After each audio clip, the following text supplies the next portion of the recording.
A paz do Senhor a todos, da ADVEC São Paulo, ADVEC Brasil, ADVEC Portugal. Nós estamos aqui na Maratona EBD e agora com um tema importantíssimo que os irmãos pré-selecionaram, que são os temas difíceis da Bíblia.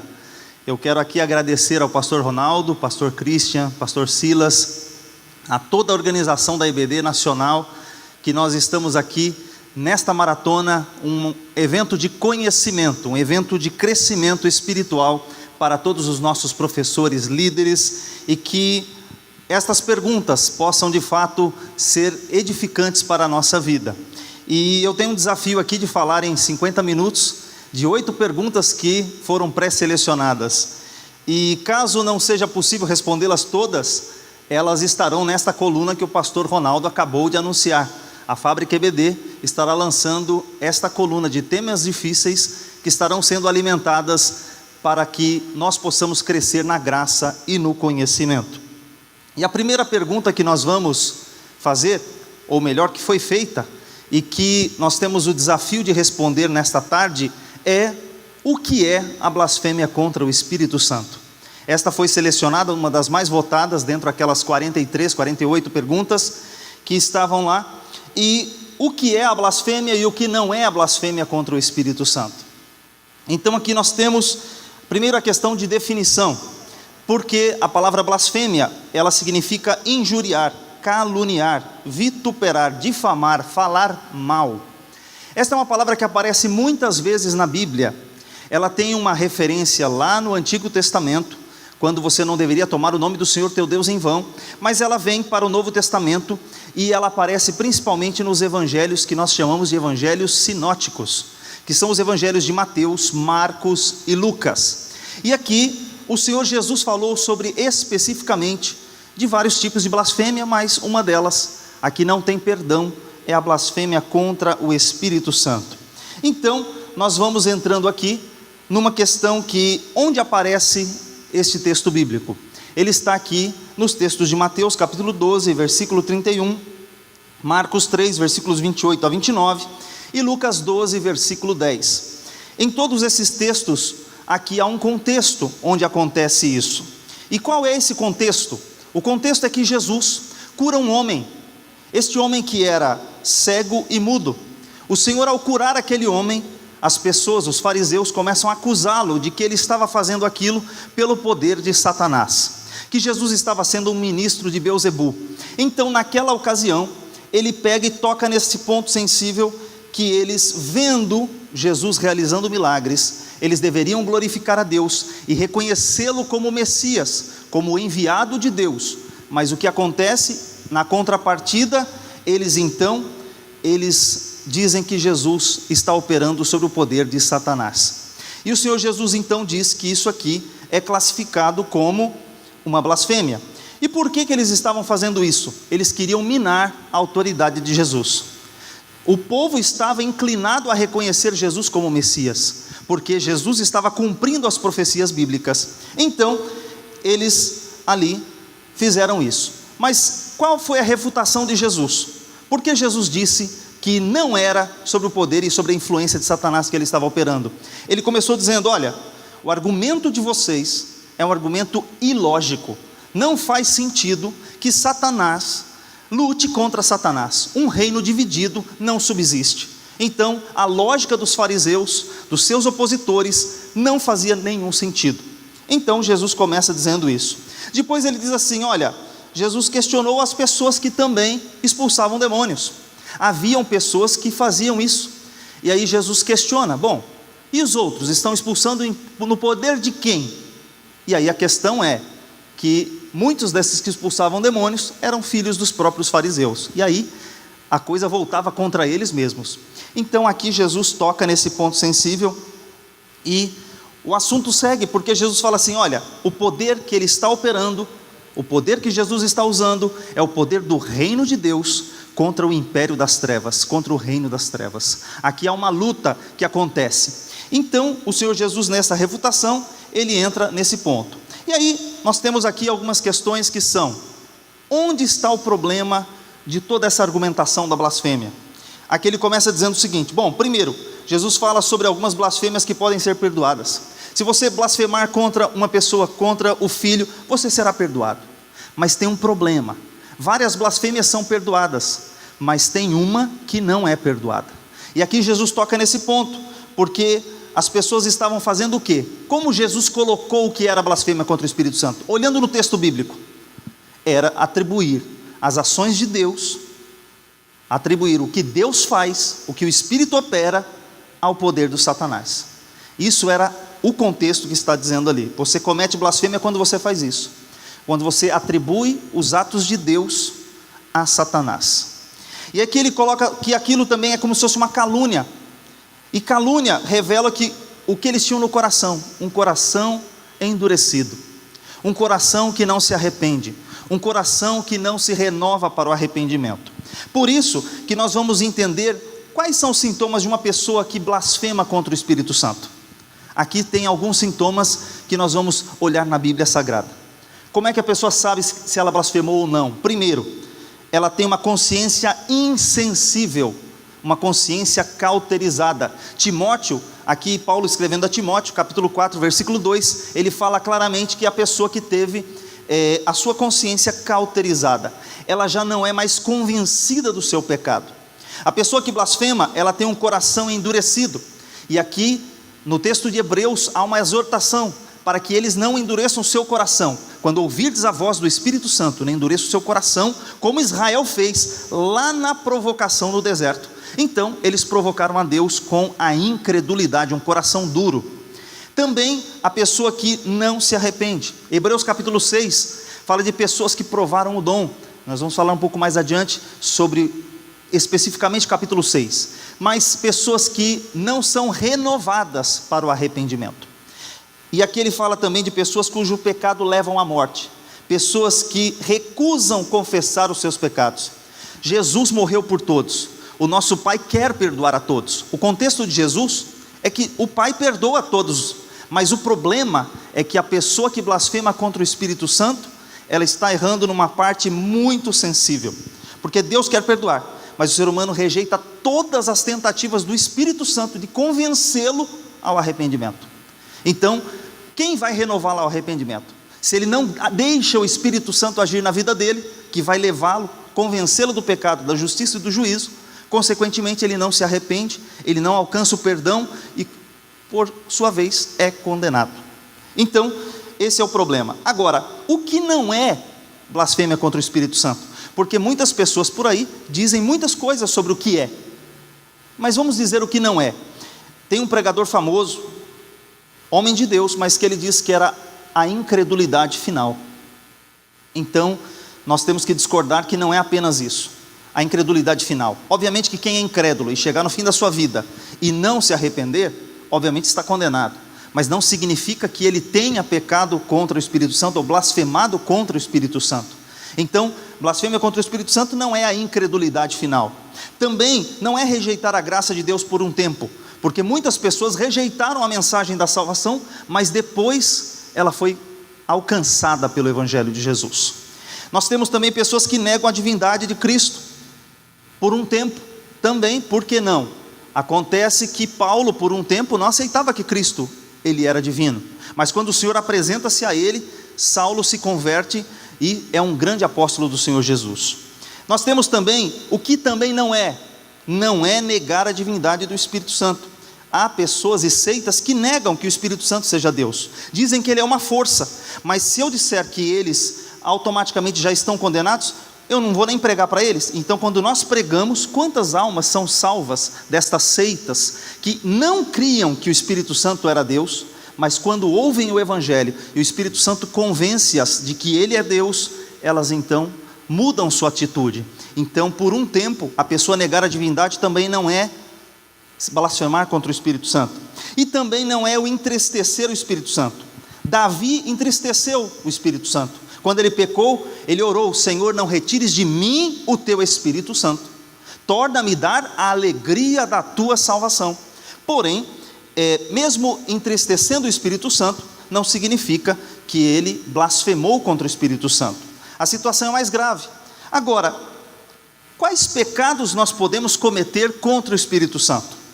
São vários, não é apenas um. Nós estamos falando do contexto do que é blasfêmia. Mas olha lá, a pessoa pode mentir ao Espírito Santo. Em Atos capítulo 5, versículo 3, nós temos o caso de Ananias e Safira mentindo ao Espírito Santo. Pedro os repreendeu, o Senhor trouxe um julgamento, mas o mentir ao Espírito Santo é um tipo de pecado. Há um tipo de pecado que é o apagar o Espírito Santo. 1 Tessalonicenses 5,19 diz que não extingais o Espírito, não apagueis o Espírito. Então, também há pessoas que tentam resistir ao Espírito, apagá-lo. Há pessoas que têm também o entristecer do Espírito. Efésios 4, versículo 30. Não entristeçais o Espírito sobre o quais estáis selados para o dia da redenção. A pessoa também pode entristecer. Isso também é um tipo de pecado. Mas o pior de todos, obviamente, é esse último, estágio final, que é o blasfemar, o caluniar, o injuriar, o falar coisas contra o Espírito Santo. Essa é a parte pior de todas. Bom, então nós temos ainda, agora, a pessoa que é blasfema. O que significa isso? O blasfemo é alguém que, primeiro, de acordo com o texto de Hebreus capítulo 6, quais são as características da pessoa que é um blasfemo? Primeiro, um dia ele foi iluminado. O texto diz aqui que ele recebeu um conhecimento. A pessoa que blasfema contra o Espírito Santo, ele está fazendo de forma consciente. Ele não faz isso de forma inconsciente. Então o primeiro caso é uma pessoa que um dia foi iluminada. Segundo ponto, é uma pessoa que um dia provou o dom celestial. Ela experimentou a graça de Deus. Versículo 4. Também ele diz assim, a pessoa que blasfema contra o Espírito Santo foi uma pessoa que um dia tornou-se participante do Espírito. Ela teve contato, ela conheceu o Espírito Santo. Também é uma pessoa que provou a boa palavra de Deus. Também é uma pessoa que experimentou os poderes do mundo vindouro. Deus está nos abençoando com as bênçãos espirituais nos lugares celestiais em Cristo. Nós recebemos aqui já uma amostra do que vai ser lá. E aí, ele diz aqui ainda no versículo 6, que é uma pessoa que recaiu, ela tornou a cair. Uma pessoa que não consegue ser renovada ao arrependimento. Todas essas características, alguns chamariam isso de apostasia, mas ao mesmo tempo são características de uma pessoa que blasfemou ou que blasfema contra o Espírito Santo. Bom, agora, por que uma pessoa que faz isso não pode ser perdoada? Porque Jesus disse que todo pecado pode ser perdoado, mas quem blasfema não pode. Aí ele usa essa expressão aqui, ó. Primeiro, porque dizer que Jesus é ministro de Satanás não combina. Isso está errado. Segundo, porque dizem que a força de Jesus vem do diabo, que Jesus está recebendo o poder dos demônios. Terceiro, porque pecam deliberadamente, progressivamente, em vez de se arrependerem. Sabe aquela pessoa que vai afundando no pecado, afundando cada vez mais, cada vez mais, cada vez mais, e só piora, e jamais ele sente um pingo de arrependimento. Isso aqui são as características das pessoas que estão caminhando por este caminho da blasfêmia. Porque rejeitam a Cristo e também rejeitam o Espírito Santo. Bom, e aí o problema é exatamente esse, porque olha só, muitos cristãos, muitas vezes ficam preocupados. Eu acho que eu pequei contra o Espírito Santo, e fica com medo, e dá aquela angústia. Alguns entram em depressão, achando que pecaram contra o Espírito Santo, que serão rejeitados pelo Senhor. Bate um temor, bate um medo na pessoa. Se você sentiu esse medo alguma vez, pode ter certeza que você não blasfemou contra o Espírito Santo, porque você está sentindo o temor, você está sentindo o arrependimento, você está sentindo que você pecou. Sim, você pode ter pecado. Quem não entristece o Espírito Santo quando peca? Davi fez isso, só que nós pedimos perdão e o Senhor Jesus nos perdoa. E aqui a questão é, se você sente, se o Espírito Santo ainda te convence, se ainda você tem isso, o Espírito Santo convence. A diferença do Espírito Santo e do diabo: o Espírito Santo te convence que você está errado e te leva ao arrependimento. O diabo, ele é acusador. Ele é a pessoa que só te acusa e não te dá nenhuma alternativa. Você é acusado, mas o Senhor, o Espírito Santo, ele é o nosso consolador, e é ele quem nos convence do pecado. Glória a Deus por isso. Bom, essa foi a primeira pergunta. Agora nós vamos para a segunda pergunta que foi feita lá no grupo. E eu estou correndo aqui, mas vamos lá, em nome de Jesus. A segunda pergunta diz respeito aos 3 dias e 3 noites. Como explicar os 3 dias e 3 noites de Jesus morreu na sexta-feira e ressuscitou no domingo? E aí nós temos uma problemática que todos nós tentamos muitas vezes resolver. Peraí, se Jesus morreu na sexta, foi enterrado no final da sexta, ele ficou na tumba na sexta noite, final da tarde, início da noite, sábado o dia inteiro, e ressuscitou no domingo bem de manhã. Então aí nós temos várias explicações. Aqui eu não posso dizer para vocês uma única resposta, eu tenho que dizer todas as 3 alternativas que existem, ou que os teólogos discutem sobre esse tema. Então a primeira das explicações é que Jesus não morreu na sexta-feira. Então aí para alguns fica esquisito, porque a tradição toda vem dizendo, a tradição romana, a tradição vem dizer que Jesus morreu na sexta-feira, por isso que tem a sexta-feira santa.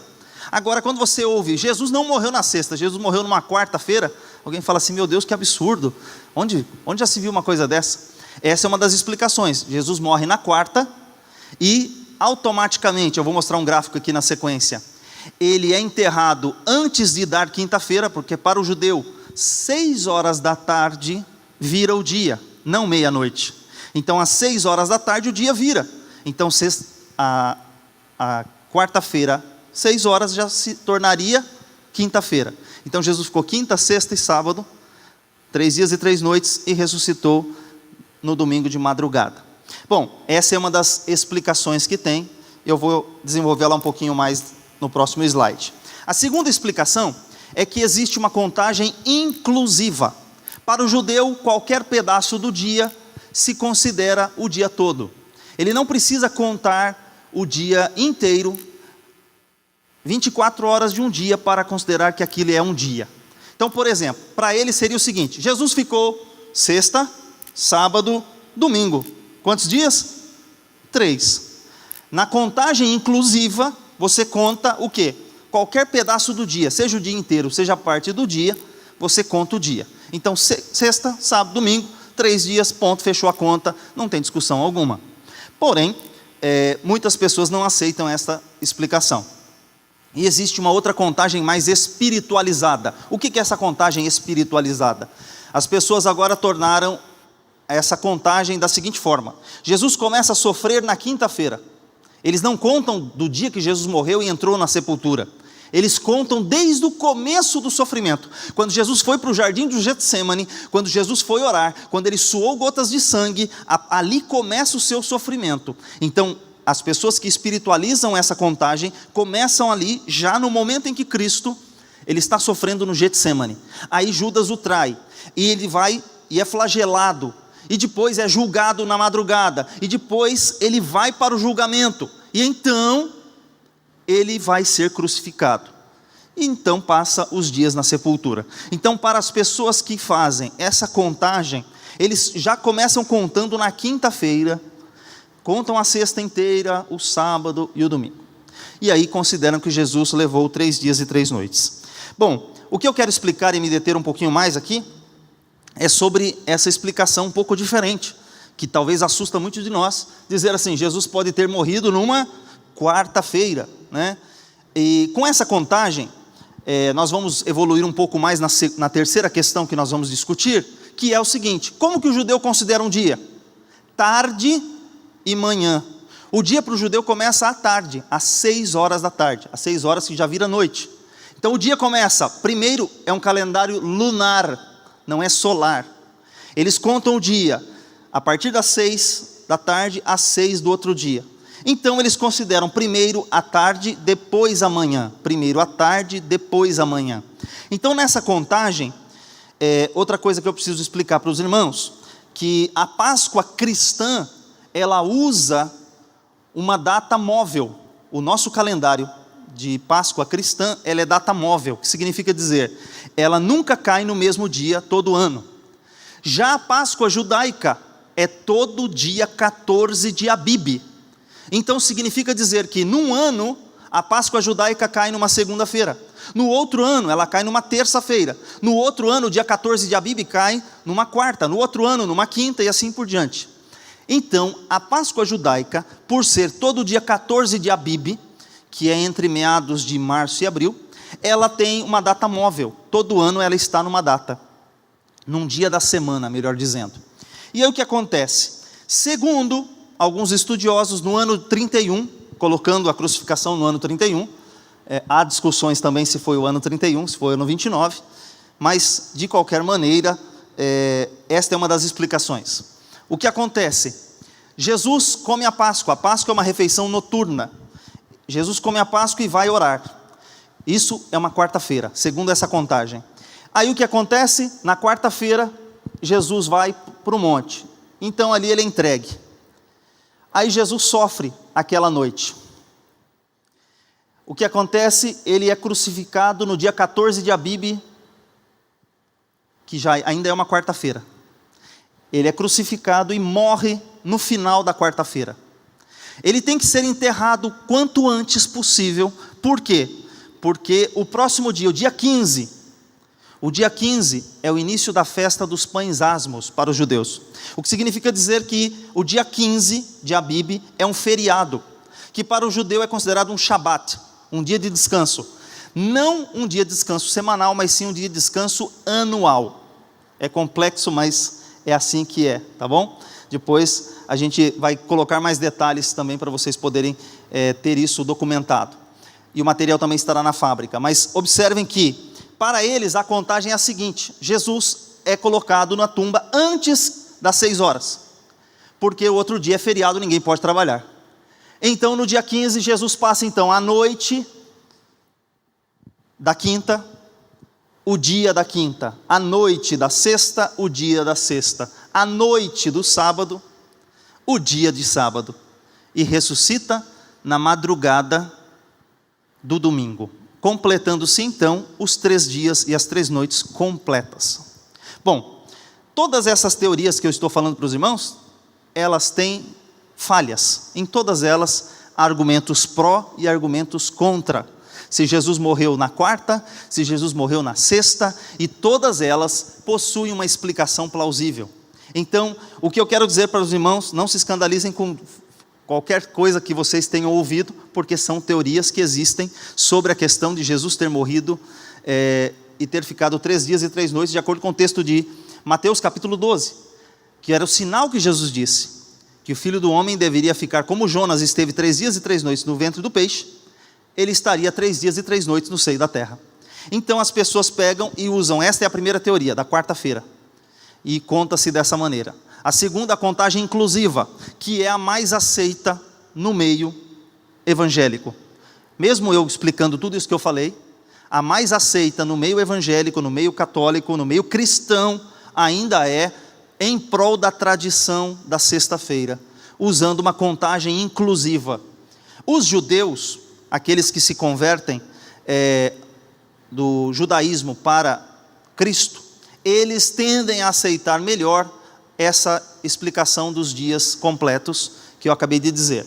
Inclusive alguns judeus messiânicos, eles usam estas explicações que eu acabei de dar aos irmãos, tá bom? Então eu sei que não é fácil, mas vamos para a terceira pergunta: se os dias da criação eram dias de 24 horas ou se eram eras. Passaram-se milhares de anos. O pastor Jarmuth já começou com uma questão muito importante lá, ele comentou o versículo 1 do versículo 2. Do versículo 1, Bereshit bara Elohim et hashamayim ve'et haaretz, que é o primeiro versículo, no princípio criou Deus os céus e a terra, criou do nada, dá-se a ideia de que Deus criou tudo completo. Para o segundo versículo, e a terra era sem forma e vazia, há uma explicação que a terra veio tornar-se sem forma e vazia. Há uma explicação que há um distanciamento, a teoria do gap, entre versículo 1 de Gênesis e versículo 2, que pode ter ali milhares de anos. Que ali tiveram os dinossauros, que ali teve um monte de problema. Eu não quero entrar no mérito, porque não é esse o mérito. O meu mérito é a partir do versículo 3, amém? Então a partir do versículo 3, os dias da criação são dias de 24 horas ou são eras, milhares de anos? Bom, quando a gente olha para o texto bíblico, dos versículos 5 ao versículo 31, a palavra dia que está ali é a palavra yom, que é a palavra dia, que significa um dia com o pôr do sol, ou seja, uma unidade completa. A palavra Yom, ela pode significar eras? Pode. Mas, a princípio, quando ela vem acompanhada do dia, do numeral, ela significa literalmente que ela é um período de 24 horas. Então vamos observar aqui o que tem aqui no próximo. Olha só, vou ensinar para vocês algumas frases do dia a dia em hebraico. Então, já passou amanhã, né? Mas nós diríamos assim, Boker Tov. Repete comigo aí, Boker Tov.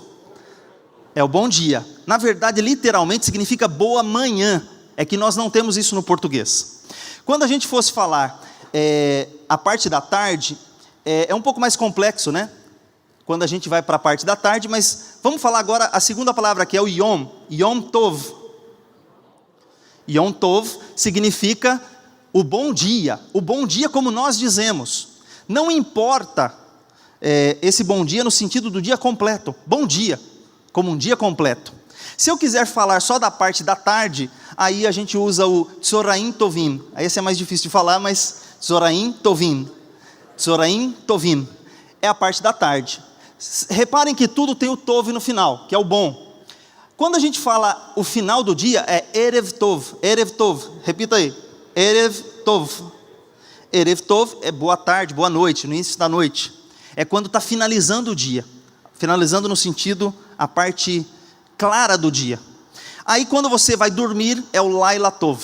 Laila Tov. Bom, por que eu estou falando isso? Porque, olha o próximo slide, nós temos aqui a palavra dia seguida. E foi à tarde e amanhã o primeiro dia. Foi à tarde e amanhã o segundo dia. Foi à tarde e amanhã o terceiro dia. O que está escrito ali? Está escrito assim, Vayeri Erev.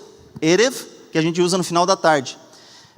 Boker Yom Ehad. Ou seja, ele colocou ali, Erev e Boker. Erev e Boker. Erev e Boker. Ele coloca manhã e tarde. Manhã e tarde. Manhã e tarde. E foi amanhã e à tarde o primeiro dia. No texto bíblico não vem primeiro. Aliás, tarde e manhã. Tarde e manhã, tarde e manhã, tarde e manhã. Não vem primeiro no texto bíblico a parte da manhã e depois à tarde. Sempre o texto de Gênesis nos diz que veio primeiro à noite, à tarde, depois à manhã. É um calendário seguindo as normas lunares. Por isso aqui a gente tem um dia de 24 horas. Ele está usando todas as características. Quando ele usa o Yom, quando ele usa o Erev, quando ele usa o Boker, ele está dizendo, não é um dia de milhares de anos. Porque todo o texto bíblico está dizendo, é um dia de 24 horas. E que conclusão que a gente chega diante disso? Aqui ainda tem os outros dias, mas eu não vou ler todos, porque realmente o nosso tempo já foi. Mas olha só, o que Deus fez? Deus usou uma semana de trabalho. Deus usou 7 dias. Deus usou 6 dias para a criação e no 7º ele descansou. Deus usou uma semana de trabalho para criar o mundo. É impossível para Deus? Não. Tem gente aí que com teorias evolucionistas querem dizer, não, levaram milhares de anos porque eles querem usar o conceito da teoria evolucionista. Mas a Bíblia, palavra de Deus, diz que Deus criou, haja e ouve. A rapidez das coisas, haja e ouve, haja e ouve. Deus fez em um espaço curto, sim, num espaço de tempo. Além disso, existem elementos aqui, como por exemplo, no terceiro dia, o Senhor faz as ervas, as plantas. Só que aí o que acontece? O sol, os astros, só vão ser feitos no 4º dia.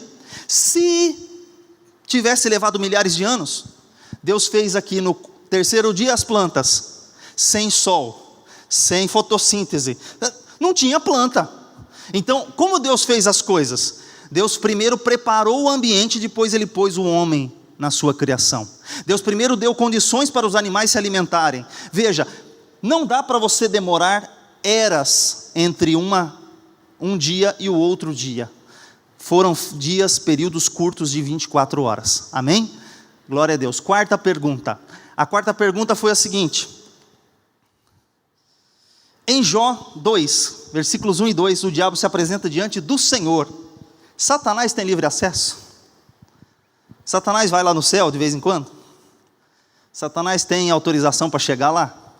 Então aqui nós temos uma problemática, né? Porque o texto de Jó mostra isso tanto no capítulo 1 quanto no capítulo 2, que dá uma intenção, dá a entender que ele de fato apareceu lá. Mas olha só o que acontece quando a gente observa o relato da Bíblia com relação a Satanás. Primeiro que Lucas capítulo 10, versículo 18 diz, Jesus dizendo, eu vi Satanás cair do céu. Ele foi precipitado, ele foi lançado. Aí você vai ler o texto em João capítulo 12, 31, que o Senhor Jesus venceu Satanás. Se você ler também Colossenses capítulo 2, versículo 15, Cristo triunfou na cruz.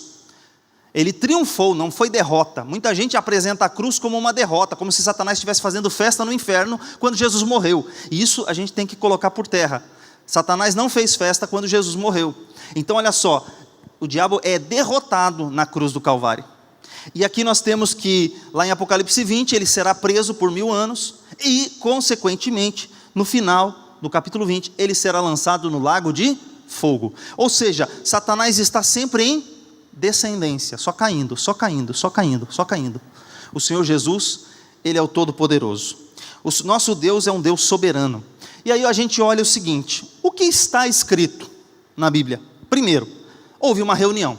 Os filhos de Deus se apresentaram e Satanás se apresentou. O texto não diz ali que foi no céu. Não está escrito. Os anjos de Deus se apresentaram no céu. Nós subentendemos, pela leitura do texto, que essa reunião tenha ocorrido nos céus. Mas não está escrito a palavra céu no texto. Mas a gente subentende. Mas ok, vamos lá. Primeiro que o local não é revelado. Mas tem um detalhe importante. Deus está no controle. Deus está no comando, Deus é soberano, independente de onde tenha sido essa reunião, se foi no céu, se foi na terra, se foi embaixo da terra, não importa onde foi, o fato é, o nosso Deus é soberano, Ele está no controle, Ele está no trono.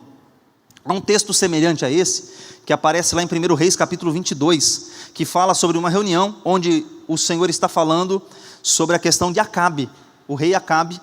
E aí apresenta-se um espírito e fala assim, eu irei e serei um espírito de engano na boca de todos os seus profetas.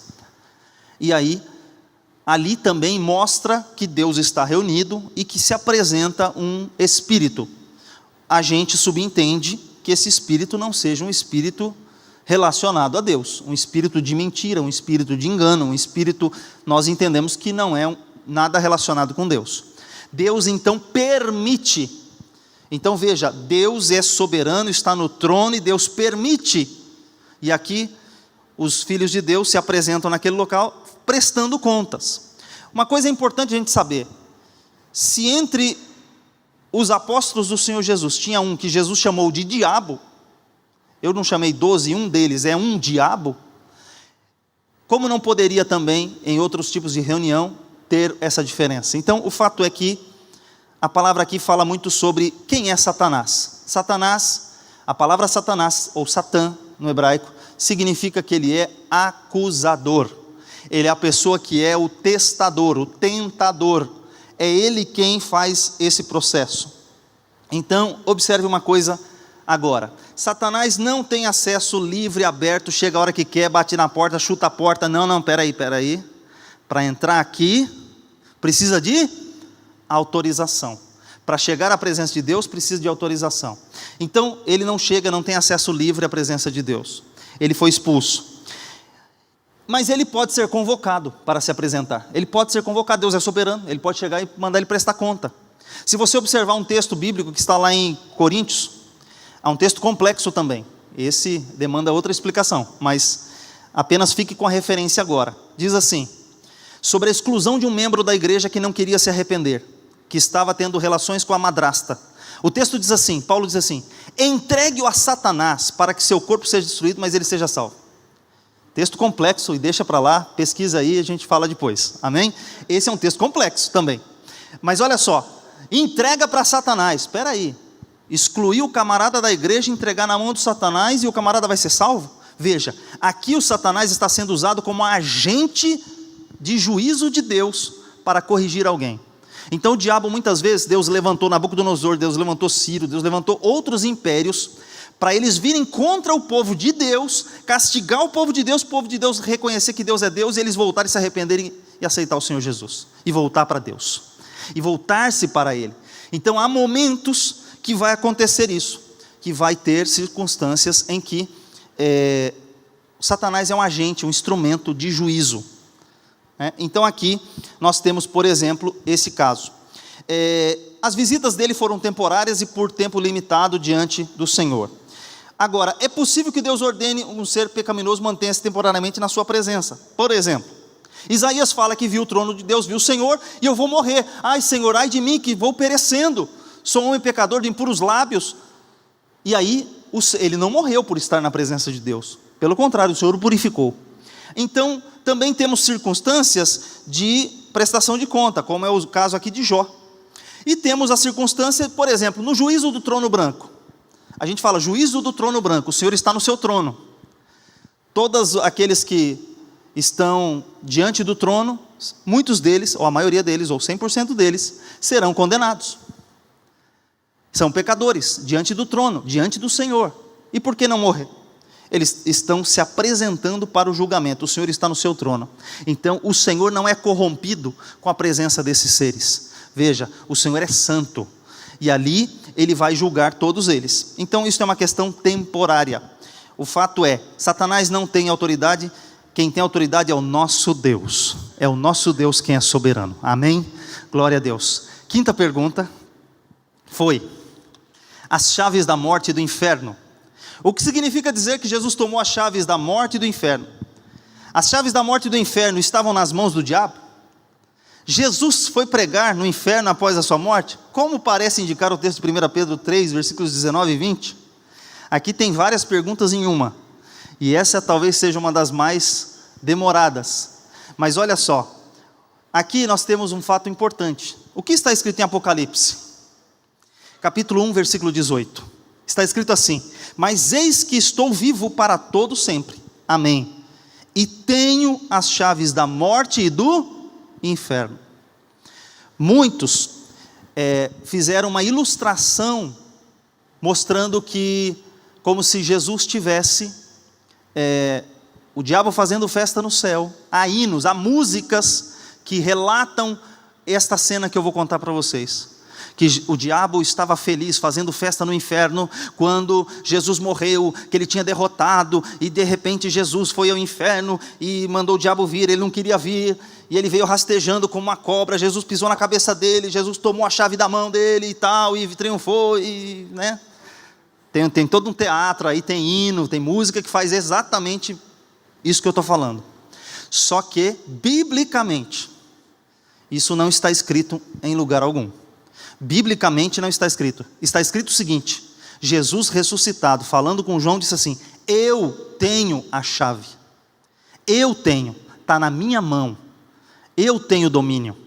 E Colossenses 2,15 diz que ele triunfou, que ele venceu. E é esse texto que eu vou colocar para os irmãos agora. Olha o que está escrito: havendo riscado a cédula que era contra nós, nas suas ordenanças, a qual de alguma maneira nos era contrária, atirou do meio de nós, cravando-a na cruz, e despojando principados e potestades, os expôs publicamente, e deles triunfou em si mesmo. Aí na versão NVT ficou da seguinte forma: e ele cancelou o registro de acusações contra nós, removendo-os e pregando na cruz. Desse modo desarmou os governantes, as autoridades espirituais, e os envergonhou publicamente ao vencê-los na cruz. Olha que coisa interessante. Essa versão fica bem mais clara para você compreender o que está acontecendo aqui. O objeto de disputa aqui não é da chave. O objeto de disputa aqui sou eu e você. O objeto de disputa aqui é: antes éramos escravos do pecado, estávamos subjugados. Quando nós pecamos, nos fizemos escravos do pecado. Agora Cristo pega todos os nossos pecados e na cruz do Calvário Ele risca e nos perdoa de todos os nossos pecados. Então agora não há mais a condenação. Nenhuma condenação há para os que estão em Cristo Jesus, que não andam segundo a carne, mas segundo o Espírito. Então agora não tem mais condenação. Então o Senhor Jesus tem o poder, tem o domínio. E o que Jesus falou ainda em vida, quando ele estava com seus discípulos, ali ainda como ser humano andando, caminhando no dia a dia. Ele disse o seguinte em Mateus 10, 28, antes mesmo da ressurreição, que muitos dizem, ele apresentou depois ressuscitado, ele ganhou todo o poder. Volta aqui, ele diz assim, não temais os que matam o corpo e não podem matar a alma, temei antes aquele que pode fazer perecer no inferno tanto a alma como o corpo. Era para temer a quem? Deus, não o diabo. A nossa prestação de conta não é com o diabo, e sim com o nosso Deus, porque todos nós vamos nos apresentar diante do Senhor. Nós prestaremos conta daquilo que fizemos por meio do nosso corpo, bem ou mal, segundo o apóstolo Paulo. Então observem que nós temos que temer a Deus. Deus tem o poder, e ele fala aqui de matar o corpo e fazer perecer também no inferno. Ele está usando essa expressão porque a chave está na mão de quem? Do diabo? O diabo pode abrir o inferno e fazer o que quer lá a hora que quiser?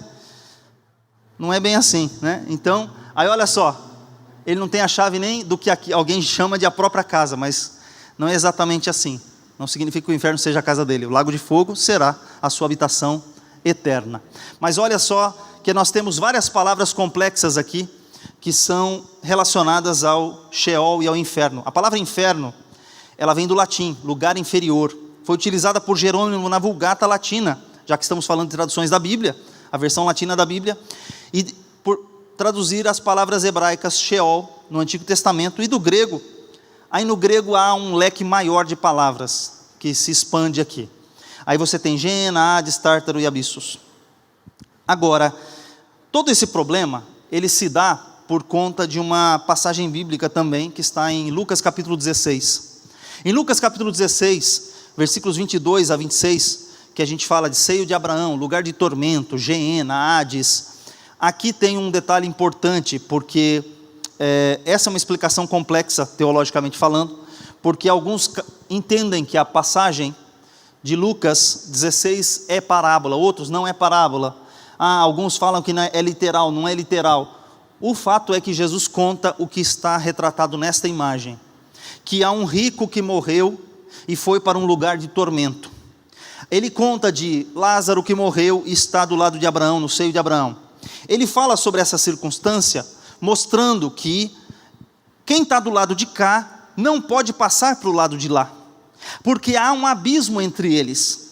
Então, de forma simples, eu quero tentar explicar isso. O que é Hades, Sheol? Que há tanta discussão nessas palavras, com várias seitas e heresias que nós temos por aí. Uma grande discussão é, o que é Hades? É o mundo dos mortos, é o mundo invisível dos mortos. Agora, o mundo invisível dos mortos compreende mortos de qualquer categoria.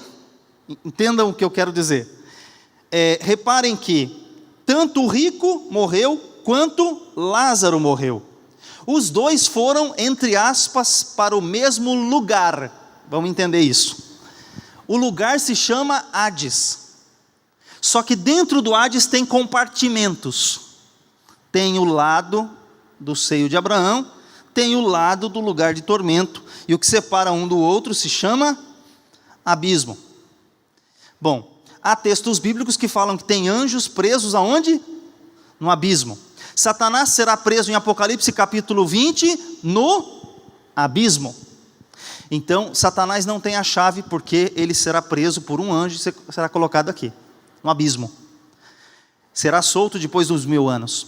O fato é, esse local é chamado de Hades, o local todo. Só que aí tem os compartimentos. Esse compartimento, chamado lugar de tormento, a palavra que denota isso aqui se chama Geena, que era um lixão em Israel. Um local onde se queimava, se incinerava corpos de animais, corpos de seres humanos indigentes que não tinham sepultura, coisas complexas que tinham lá. Eram jogados nesse fogo, em Jerusalém. Então, o símbolo do tormento é o local de fogo. Enquanto que o seio de Abraão é o símbolo do paraíso. E aí a gente tem um outro gráfico que mostra a mesma coisa, que é mostrando esses lugares sem os seus habitantes. Bom, aí a gente olha que o texto relata o que está acontecendo aqui. E Jesus, ele fala sobre esse lugar. Então, há uma confusão que muitas pessoas traduzem a palavra Sheol como sepultura. E a palavra sepultura significa outra coisa. Então, olha só. Quando a gente olha na Bíblia, Sheol significa, aparece 65 vezes, significa habitação dos mortos. E todos esses são os textos onde a palavra ocorre. Então, a gente vai olhar agora um pouco mais do seu conteúdo. Esse material vai estar lá na fábrica, vocês vão poder conferir as referências. A palavra Hades aparece 10 vezes. E também, no seu sentido grego, ela aparece como lugar dos mortos. A palavra sepulcro, sepultura, são outras palavras. Então, quando aquelas pessoas que batem na tua porta, querendo te evangelizar, levando para a seita deles, eles falam que Sheol é sepultura, que não existe inferno, que não existe lugar de tormento. Essas pessoas estão equivocadas, porque nós vamos verificar que a palavra sepultura são outros termos, que é kever, que é kevurá, que é minemon e minema. São essas palavras que são as palavras gregas e hebraicas para sepultura e aparecem na Bíblia N vezes, e aqui estão algumas das suas referências. Então, sepultura não é isso. Agora, olha só, existe outra palavra que também aparece uma única vez, que é de 2 Pedro 2, versículo 4, porque se Deus não perdoou os anjos que pecaram, mas havendo lançado no inferno, os entregou às cadeias da escuridão, ficando reservados para o juízo, que é a palavra tártaro. Não há a palavra tártaro no texto de baixo, mas ela se refere a essa palavra. Está escrito assim em Judas, versículo 6. E aos anjos que não guardaram o seu principado, mas deixaram a sua própria habitação, reservou na escuridão e em prisões eternas até o juízo daquele grande dia. Bom, aqui ele está fazendo uma referência a esses locais diferentes. Agora, a palavra Geena, ela também significa Vale dos Filhos de Inom, que é aquela palavra do lugar de tormento, que eu estou falando que é considerada, traduzida nas nossas Bíblias como inferno. Então, a dificuldade de traduzir essas palavras é justamente porque não existia uma palavra equivalente, né? Então as pessoas, mundo invisível dos mortos, não existe uma palavra dessa no português. Então se usam vários termos para se colocar. Bom, o fato é que aqui, esse Vale dos Filhos de Inom, lá em Jerusalém, é um vale que na época do rei Josias, ele profanou esse lugar. O rei Josias fez uma reforma. Por que ele fez isso? Porque na época de Manassés, rei de Judá, ele pegou seus filhos e queimou a Moloque. Ele fazia os seus filhos passar pelo fogo a Moloque. Josias, quando assume, ele vem e faz uma reforma. E nessa reforma ele profana esse lugar e chama esse lugar transforma num lixão em Jerusalém. E esse vale, chamado de Geena, ele tem um simbolismo que Jesus fala, onde o fogo não apaga e o bicho nunca morre. Esse lugar, Jesus estava fazendo referência justamente sobre o castigo eterno. Então, algumas considerações para a gente fazer aqui, sobre esse lugar. Ele só aparece no singular e nunca no plural. Ele não pode ser usado como sepulcros. Geena não é, ou Sheol não pode ser usado como sepulcros. Não há qualquer vínculo com o corpo. O corpo vai para o kever, para a sepultura. A alma vai para outro lugar. Linguagem específica. Não há nenhuma referência na Bíblia referente à alma que desce ao kever, e nem cadáver que vai ao Sheol. Na morte de Jesus, seu corpo vai para o kever. Isaías 53, 9. No grego Minemon. A sua alma foi para o Sheol. No grego Hades. As pessoas compravam kever, sepulcros. Ninguém era dono do Sheol. Aí eu vou comprar uma sepultura. Você vai e compra um kever, um espaço. E aí você vai encontrar aqui um texto bíblico importante sobre Jacó. Jacó pensou em ir ao Sheol quando ele perdeu seu filho, quando recebeu a notícia de José.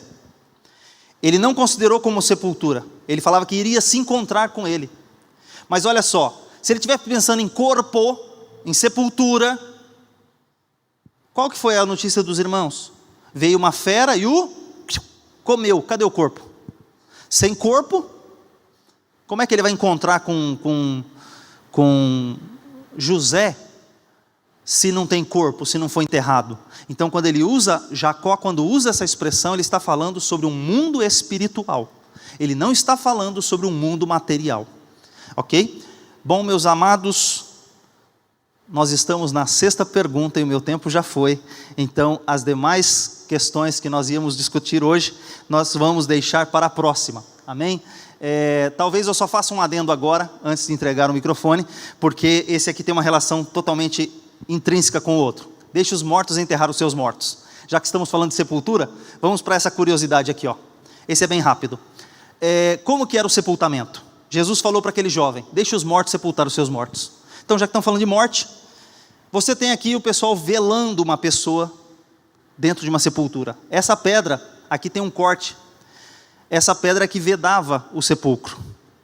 Você vai observar que ali, as pessoas estão velando, a pessoa, o corpo é enfaixado em linho e colocado sobre uma espécie de um compartimento de pedra, escavado na rocha. Essa pessoa é colocada ali, e depois de um certo tempo, observe agora o corpo envolto, destaque ali em vermelho. A pessoa, depois de um ano ou mais de um ano, como o clima lá era muito quente, está vendo aquelas caixinhas ali embaixo? São compartimentos para você guardar os ossuários. E o que é o ossuário? É este outro detalhe aqui, ó. Isso aqui deixa eu só voltar um pouquinho. Ali embaixo, no destaque, tem um ossuário, tá? Ali embaixo. E depois, nós temos aqui, são essas caixinhas. Elas podem ser de madeira ou de pedra. Essas caixas, chamadas de ossuário, elas são do tamanho, o comprimento do fêmur, que é o maior osso do corpo humano. E você colocava todos os ossos. O que isso tem a ver com o texto de Jesus? É que esse jovem, ele estava dando desculpas para Jesus. Jesus falou assim: vem, me segue. Ele: Senhor, me permita primeiro ir lá sepultar o meu pai. E Jesus falou: não, deixe os mortos sepultar os seus mortos. Parece que Jesus está sendo insensível, não deixando ele fazer algo que é honrar o seu pai, a sua família. Mas não é questão de insensibilidade, não é isso. Jesus, na verdade, está fazendo o que ali? Ele está falando que o reino de Deus tem prioridade, mas acima de tudo, o camarada está dando uma desculpa esfarrapada, porque é o seguinte: tem uma teoria de que primeiro que Jesus estava na beira do caminho, Jesus não estava dentro da cidade, o encontro acontece fora da cidade. Espera aí, o que esse camarada está fazendo fora da cidade, atrás de Jesus? Segundo, ele começou a dar essa desculpa para Jesus, e o pai dele nem estava morto, talvez fosse uma promessa que ele tinha feito, para quando o pai dele morresse, ele fosse sepultar. Só que o sepultar não é morreu, enfaixou e colocou e fechou a pedra. É depois de um ano, depois que decompôs, depois que eu pegar os ossos, colocar na caixinha e guardar lá no local correto, aí eu vou seguir o Senhor Jesus. Então tem gente dando tanta desculpa para Jesus aí: Senhor, daqui 1 ano e meio, quando eu terminar tal coisa, eu vou servir o Senhor. Quando eu... Não. Se o Senhor Jesus te chamou, sirva a Ele agora. Esteja pronto para dizer: eis-me aqui, Senhor, envia-me a mim. É isso que eu queria concluir. E as outras perguntas você vai encontrar lá na Fábrica EBD, na coluna Temas Difíceis. Que Deus abençoe a sua vida, que o Espírito Santo continue revelando a nós e a todos vocês